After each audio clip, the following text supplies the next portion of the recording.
Hi guys, how are you doing? It is my hope that you are well. I know it's been a while, but I'm fine. I thank God for everything that He has done for me, for my family, for us as a company, for our show. We are still growing, and every time I tell you that your subscription matters, your like, your comment, you sharing our stories with your people, with your beloved ones, it means a lot. So thank you so much for always supporting our content. Thank you so much for always sharing our content with your friends, with your relatives, with whoever that you share with. I say thank you so much, okay? And in the previous episode that we did, it was about childhood trauma, and I'm just surprised because many of us have really gone through some stuff. And I like how you are vulnerable to me, how you shared your stories. And I asked myself, because it's been a while since I did a new episode, why can't I just sit down just one of the days? Why can't I just sit down and share some stories with you? Some real stories of people who have shared with me, okay? Because by then you're going to be encouraged, you're going to be inspired, you're going to understand, oh, it's not only me who has gone through this, you see? It's maybe there are so many people. If this person has gone through this and conquered, I can still heal from my trauma. Okay, so I thought it's a good thing for me to read, or rather to give such stories, and I'm going to be using the phone today. Allow me, please. I'll be using the phone to share some, because they are in terms, in form of messages. I'll be sharing the stories with you so that you can try to, you can even relate to them, I know. And it surprises me that most of the people who send their stories are the millennials. Right now we know about the generations. We have Generation Z, that is generation, the millennials. Are you a millennial, by the way, or are you Generation Z? You see? But it really surprises me that most of the people who send their stories are in this category of the millennials. I think millennials are like our age mates, yes, around someone with around 20 something to 30 something, or even 40 something. That age, that is the age that most of the people have really faced some childhood traumas. You are going to understand this. I always tell you, and even in our previous episode I told you, that there is always some consequences. There are always consequences for everyone who goes through a trauma. When you inflict pain on someone, when you inflict pain or fear on a child, those things are going to affect them in future. And it related well, that point really related well to the stories that I read. Some of them were really touching, others are painful stories. So please just stay there, listen as you watch. You can listen to the stories. You can even send. I'll not mention their names, please allow me not to, because this is a confidential, of course, information. I will not share their names, but you can even send an encouraging message to them, because from the stories, most of them have not yet healed. From the stories that I got, most of them are still battling that, that situation, because others, there are so many things. Let me not get into them right now, but as we read the story, we will now be highlighting some lessons. We are going to be highlighting the pain that this person is going through, because it is all about childhood traumas and how to heal from them. Okay, so without much ado, allow me to go straight into our stories of the day. And the first one that really attached me, other stories are going to be long, but I'm going to try to summarize them. Okay, so there's one person here who wrote the message and said, I'll be mixing, of course I'll be reading the way it's written, because kuna Sheng, kuna wengine wametumia Kiswahili, so you'll allow me to use both languages. Okay, so the first one says, mimi na my mom nikiwa primary, we were coming from drama festivals, aka insist niende naye kwake. It was late and I guess she was afraid of my stepdad. So this person who wrote, the mother was married, yes, but that was not the biological mother to the writer. Okay, then nilikuwa naishi na my shosh, that man hata hakuniogopa. He went ahead and beat my mom in front of me. Since that day I hated him totally and never visited. A year later, when I was joining high school, I went with my mom alone. He felt so bad. He wanted to come too, but money wasn't enough, yet provided nothing. You see, A week later, my mom called through my class teacher's number. Okay, like he was punishing her, you know, the husband, the stepdad started punishing the mom because she did not allow him to take their kid to school. And then I told my mother, if you want to die, continue staying there in the name of marriage, and that I will never go there. Nilimwambia many things hadi nikaanza kulia, nikamshow I'll support her and my sister, na alitoka huko, she's alive and healthy.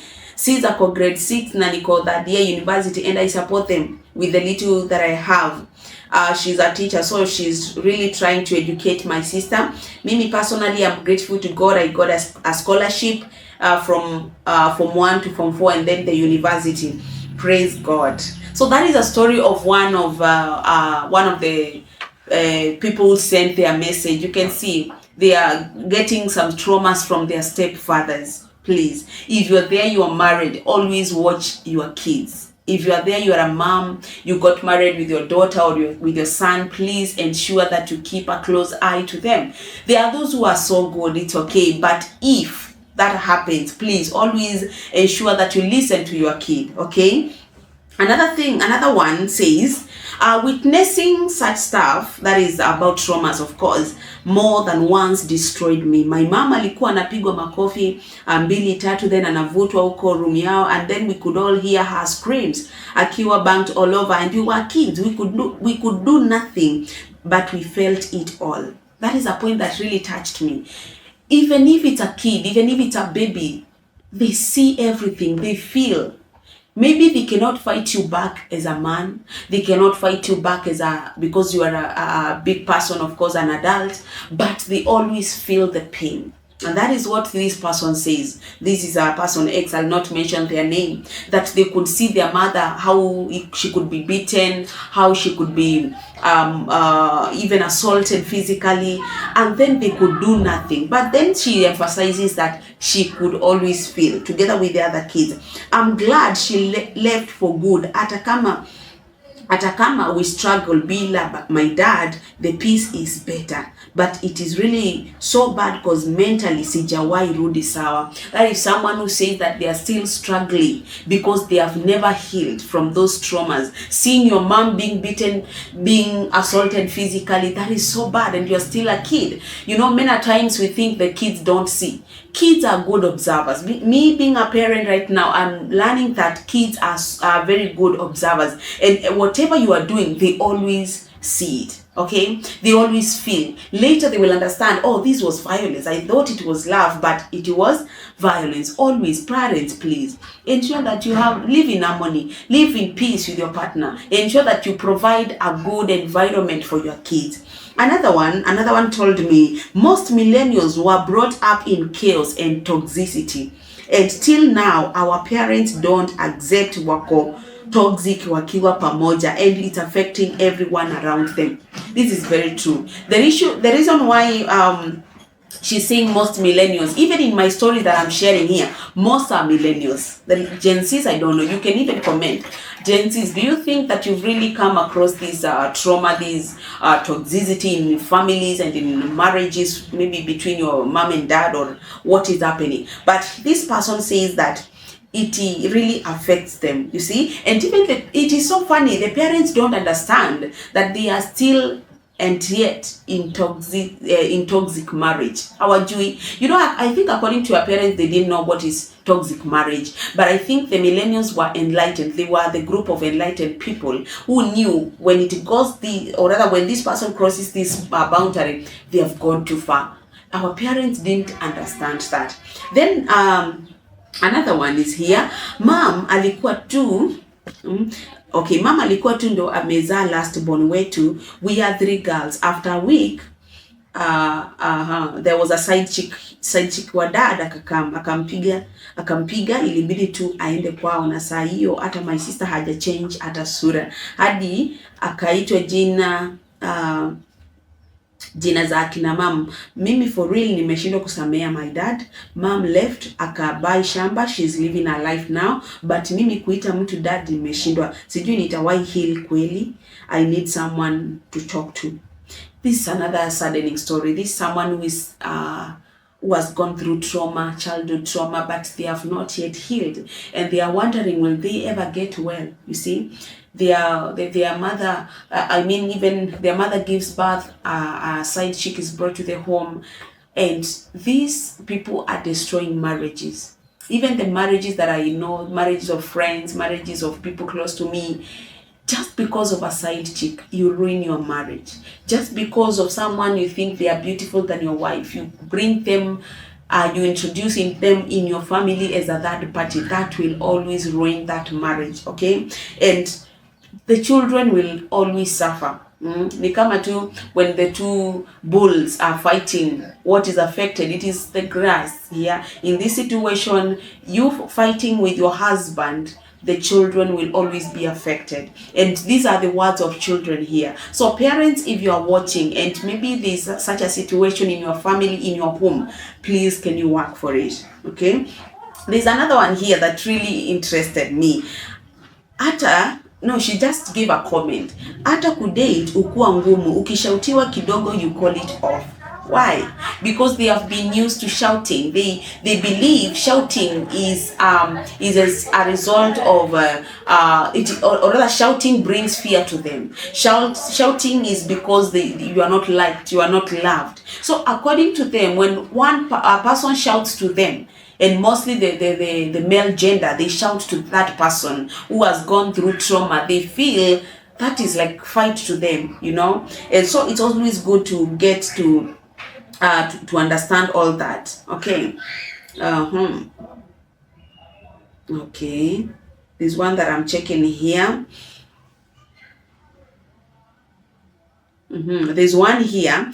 Mimi kesho yake ilikuwa nifanye KCPE. Baba wa kambo, I think that is the stepfather, alikuja akiwa mlevi, akaniambia nitoe nguo zote, akaniambia hiyo siku nisiwahi muita baba, eti yeye si babangu. Ile vita nilipewa ilikuwa ya kimataifa, singetoka nje cause nilikuwa uchi. Nikakimbia chini ya bed, akachukua maji moto akamwaga kwa floor. Alikuwa plumber, akachukua tools zake akaanza kunichapa na spana. Saa hii alishagonga madhe ngumi ya macho akatoroka. Alinipiga hadi sauti ikapotea, nikalia hadi sauti ikapotea. Kesho yake ilikuwa nifanye English, Maths and Composition. I did it nikiwa natetemeka the whole day. Thank God nilipata 390 marks, but madhe hakuwa na do ya kunipeleka national school, so nikasomea tu local school. Tena God alicome through, nikapata B. Yeah, sasa niko na pesa kama wazimu. I think now she's just trying to flash back the sad story, the sad memories, and telling us that she went through a lot. You can see even the father would cane her using the tools that he was using as a plumber, and that is so bad. How? Yes, and that is a stepfather. So I think there are things that children are going through a lot. The children are going through a lot in the hands of the stepfathers and stepmothers. Why? In future, I'm thinking of maybe having such a conversation. Why is it that people cannot be so honest with their partners? Kama unajua you have married someone na kona mtoto, that baby should be like your own baby. But people don't appreciate that. Yes, you treat them indifferently. And this is what happened. A stepfather comes beating the baby. She's even told to remove her clothes. That is assault, you see. Those are so, but I'm happy. She says that now she has her own money. She can be able to take care of the mother. Those are stories that really, we need to work on that. We need to check on that, okay? And then there's another one here. This thing traumatized me till date. Like nikisikia kelele usiku na shtuka. God may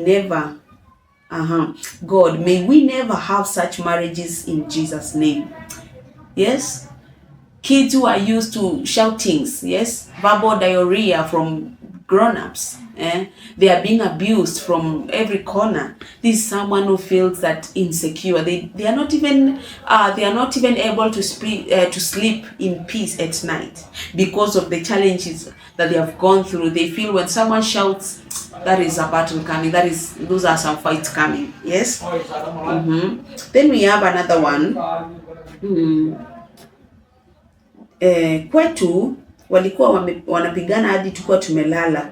Tulikuwa tunalala kwa ndizi, na unahakikisha umechukua uniform mapema before vita za asubuhi. Yes, na uko mchafu, so it's like you're going to school, umetoka kulala kwa kichaka or shamba, then you have to go back and take the uniform and run to school. That is a point to the teacher. Sometimes kids go through a lot. Unapata mtoto yeye anakuanga mchafu daily. Maybe it's because maybe they have been chased away by their dad. They slept in the shamba and now they are coming to school with their dad. Please, let us always be parents to them. Then there is another one. It affected me vibaya sana at a point, naogopa kuolewa.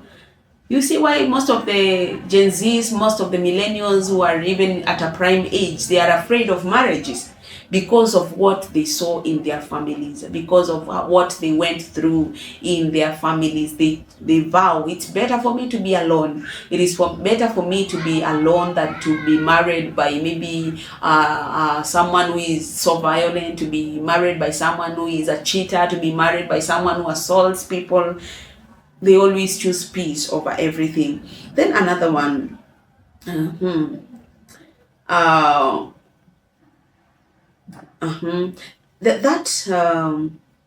That thing traumatized me mpaka leo, learning matusi kalikali from my dad. Naonanga call yake nakumbuka the way he used to abuse us. Then he says, there was a time when he came at night drunk, and then he poured the githeri that was cooked for them. They didn't even have another food during that time. So he says that when he remembers how that is about being abusive, the father was abusive. Then another one is we were in a single room and my dad akarushia mamangu mawe kubwa ikavunja kitanda. So I was wondering what if ingempata. Yes, and na kesho she wakes up with pain, anatupikia chai ndio tuende shule, then akitoka jioni, like how the mother struggled even in that presence of that physically abusive father. Yes, my dad was an alcoholic. Kila siku ni alikuwa anakam anaanza vita with my mom. Although my mom was a very strong woman, alikuwa anamswaga proper. Shida ni I hated the chaos. I never had good sleep usiku yote. Alafu morning nikienda shule where I never concentrated. Like this person says that the father was an alcoholic, he was violent, but then the mom now, she rose to the occasion. Yes, and you see, issue was that the mom would not even, she would not even get peace. And you know, in the morning she's supposed to go to school, and yet she has not slept, so she could not even concentrate in her education. Then another one. I always wondered why my classmates were excited at evening hours to go home. Hiyo masaa ikifika nilikuwa naanza kupata stress. I know most of you can relate to this. A home where you came from morning, in the school you are so happy kid, you are a very good kid, you are a very kid who is hyper, but when you go home it becomes a battlefield. So you are wondering, will I still go back to that family? Will I still go back and be the negotiator or maybe the mediator between the two fighting couple? Yes. It has been 2 years since I asked my mom to leave her toxic marriage. It has been hard since I had to look after her, but the most peaceful period, I can sleep knowing very well that my mother is safe. That is the joy of a daughter, the joy of being a firstborn, and mostly the firstborn daughter. We go through a lot. I know, we go through a lot. And most of these stories, by the way, they are written by firstborns. We go through a lot, and as you can see, this person encouraged their mother and they asked their mother to leave their marriage, their toxic marriage. And right now, they prefer peace over wealth, over richness. Then there's another one. I'm almost concluding. The worst part was kama umeenda boarding school, yani every evening unakaa unajiuliza kumeenda aje leo. That is the trauma of you being mostly the firstborn. You are used to having every evening, you know, there are battles in the family, there are fights in the family, and then now you've gone to a boarding school. Nani atatetea mama? That is your worry. Nani atakuwa hapo kumtetea mama asichapwe? Yes. And then may God help us. May God help our marriages. Okay, those who are in marriages right now, please don't condone violence. Yes. Then we have another one. This one says that we need to come up with a podcast already to talk about these stories, because many have gone through a lot. Many people have gone through a lot. Then nakumbuka I was in class 6. Then dad wakakosana na mama and she left. To make the matter worse, akuenda na mtoi wetu mwenye alikuwa wa 8 months. Tulikuwa tuna miss shule kila siku. Yes. Mostly here it's about how they could miss school because there have been battles in the family, so they have to go with the mom. And so that is something that they had to, or rather it triggered her, it made her sad. Then there's another point here that I'm going to conclude with. Mediator by night, pupil by day. Have you gotten that story? Mediator by night and a pupil by day. That is what most of those who have shared their stories were. They would be mediators by night. Vita ikikuwa, you being the firstborn, you have to come in between them. You have to be there stopping the battle. But now daytime you have to become a pupil. We were never given an opportunity to be a kid. That is my point. Whenever there are traumas in the family, you are not given an opportunity to be a kid. You are forced to grow up. Situations force you to grow up. So it is my prayer that even as we bring up our kids, let us not bring up them up in such environments. Let us say no to domestic violence. Let us say no to childhood traumas. Let us say no to every pain that can be caused by our marriages to our kids. Yes, may God help us that our marriages are going to stand. May He help us that our marriages will work in the name of Jesus, that we will not experience any battle, any physical battles in the family, any physical fights in the family. God help you. May God help us. May God help me. Let us work for our marriages. Let us involve God. When there is peace in the marriage, everything is going to work out well. When you involve God in your marriage, when you give God the first priority in your marriage, He's going to enable that your marriage will stand. No matter the test of time, yes, no matter the situation, no matter the storms. Right now, I was just talking to other friends, other lady friends of mine, and I was telling them that this is a season when marriages are being fought by the enemy. This is a season when marriages are being fought like for real. Yes, the devil is coming, checking whether you are strong as a lady, and if he finds that you are strong, he will not attack, because he knows that you are going to bounce back. But then he will see someone who is close to you. He'll go to your spouse and check, are you strong? Are you standing like your wife? If not, he's going to attack you. And he knows the moment he attacks you or he attacks your kids, you are going to be affected. Your prayer life is going to be affected. Your spiritual life will be affected. So let us ensure that we work together as a couple. Ensure you work together with your partner. If you're a man, work together with your wife. If you're a wife, work together with your partner, with your kids. Ensure that your marriage is united. Ensure that your family is united, because we always say that a family that is united, they will never be conquered by any situation, but they will be the ones to conquer the challenges. They'll be the ones to conquer the situations of life. Okay, so God bless you so much. Thank you for watching our content. We are now going to if we get more stories, I'll share with you, but let us stick here. We are now going to be consistent. I promise that we are going to be releasing an episode each and every week. So God bless you so much.